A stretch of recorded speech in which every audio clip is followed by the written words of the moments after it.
Icefall by Matthew J. Kirby. Chapter 1. Ice. The fjord is freezing over.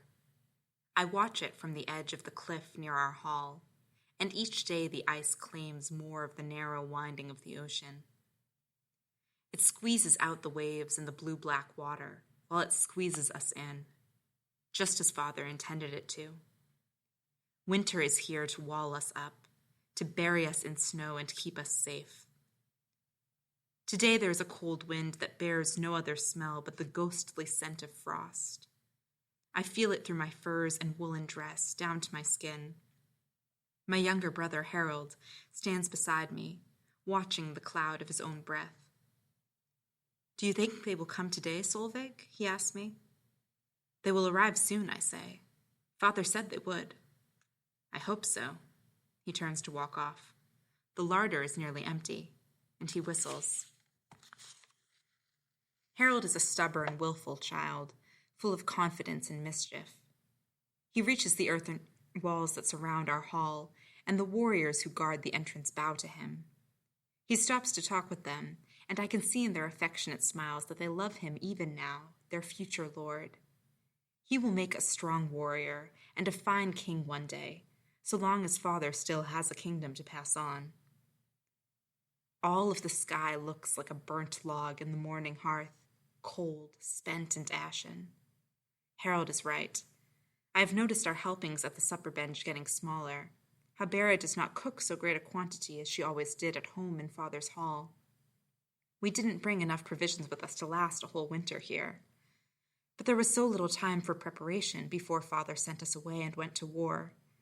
He promised a boatload of food, clothing, and blankets, but we have seen no ship, and none today, and the fjord is freezing over. I leave the cliff, pass through the gate, and nod to the guards. Inside, the hall is dim and smoky. Asa, my older sister, sits shivering near the fire in the center of the room. She looks up for a moment when I enter, her eyes and cheeks red, and looks away again as though she did not see me. She does not eat much and does not sleep much, and never comes outside with me or Harold anymore. I miss the way it used to be between us. I do not know where her joy has gone, but her beauty remains, her skin like new cream, her golden hair. I wish that I had her grace, but I am plain, and Father's eyes do not shine with pride when he looks on me. I would gladly go to war, bearing spear and shield beside my king, were I to have the strength I see in Harold. But Father does not laugh and boast of me the way he does his son and heir. I am only Solveig. We have been here for several weeks, having left our home at the end of harvest time, just as the farmers were bringing in the last of the barley and wheat and butchering the livestock too weak to survive the winter. We will miss the celebration for winter nights, something Harold has complained about loudly, so I told him stories of the wild hunt as we sat by the fire and ate our cheese curd drizzled with honey. But in the span of these last few weeks, we've fallen into a kind of rhythm, whether we want to or not, and I have taken to helping out with the steading, including the milking of Hilda, our one goat. Harold leans against the cowshed's doorpost, rolling a bit of straw between his teeth as he watches me. Hilda casts a defeated glance as I wring what milk I can from her droopy teat. She's the only livestock we managed to bring with us, and she's drying up. We did not bring enough food for her either. During the day, she wanders the yard or lies in the shed we use as a byre, but at night she sleeps in the hall near the hearth, as we have no other animals to keep her warm. Sometimes, when Asa's sleep is restless, I leave the bed closet and lie next to Hilda, my cheek against her winter coat. "Why are you doing servant's work?" Harold asks. A strand of hair crosses my face, and I blow it away. "Bera and her son have enough to do. Besides, it does me good." I tug a little too hard on Hilda, and she shies away from me. "You could stand to take on a share of the chores as well." Harold laughs his easy laugh. "Have you not seen me practicing with the guards every day? Will your wooden sword feed us, then?" "No." He holds the needle of straw before him like a blade. "But if Father's enemies find us, you'll all be glad I learned to fight." He slashes the air, and I shake my head, grinning. Perhaps we will. Harold parries and stabs a few more times, and then chuckles at himself. Then he is silent a moment. Perhaps I should help out more with the chores. Maybe go fishing with Ole. Things are different here. I give up on Hilda's udder and stand with the nearly empty bucket. I don't know what we'll do without milk for sour skyr, curd, and cheese. We rely on those to see us through the winter. The nanny goat shakes her head, relieved, and I turn away from the thought that we may have to slaughter her for meat. Things are very different here, I say. I'm going to take this to Bera. He steps aside and lets me pass through the door. The milk rolls around the bottom of the bucket as I cross the yard. Our hall is situated in the wedge at the end of the fjord, flanked by tall mountains to the north and south.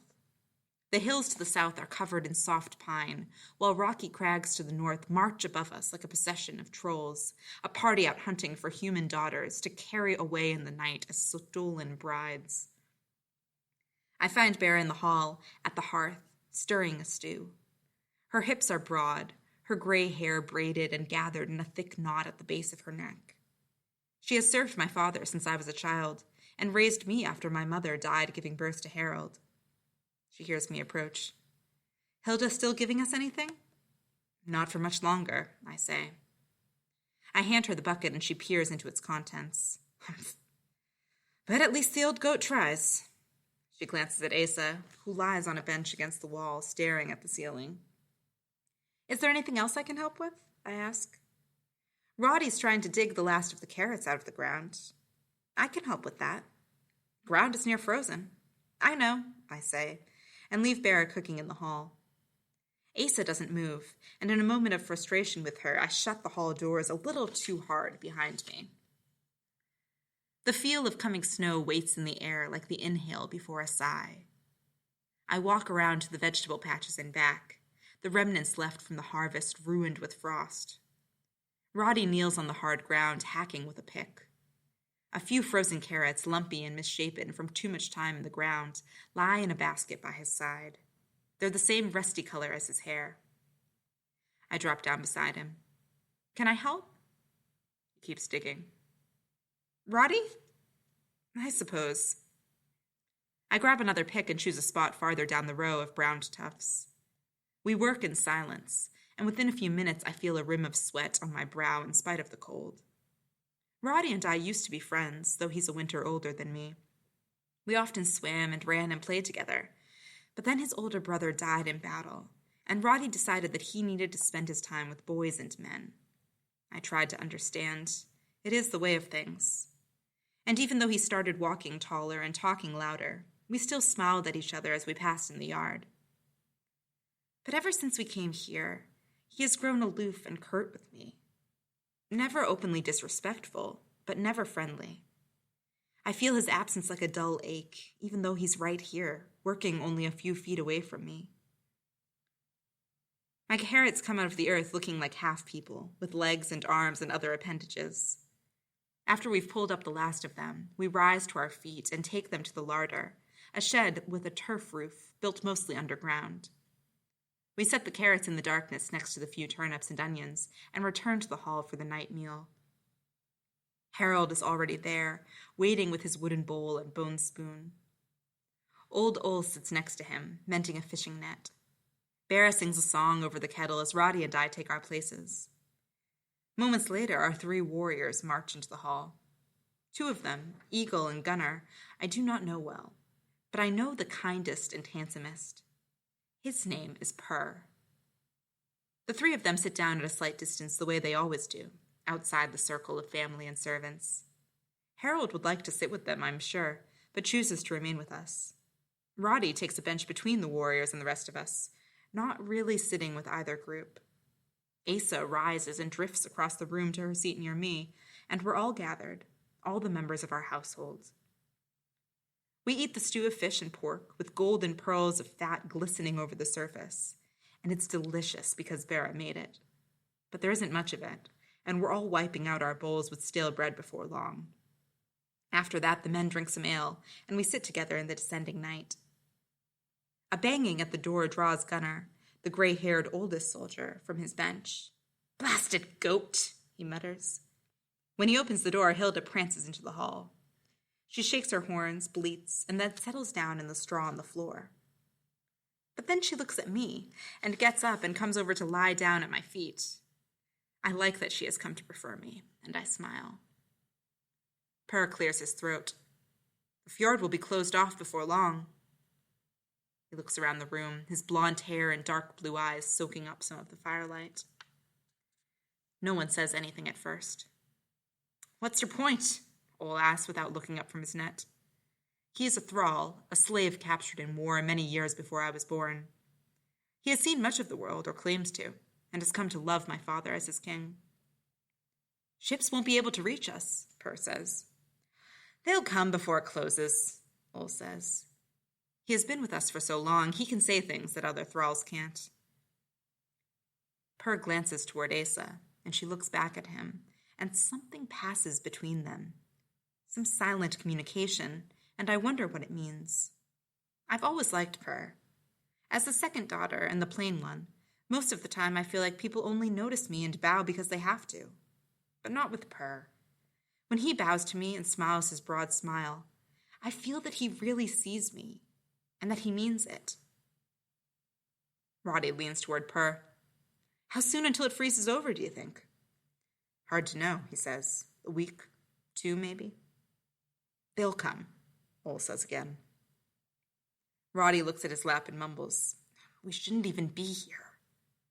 "Silence," Bera says to her son.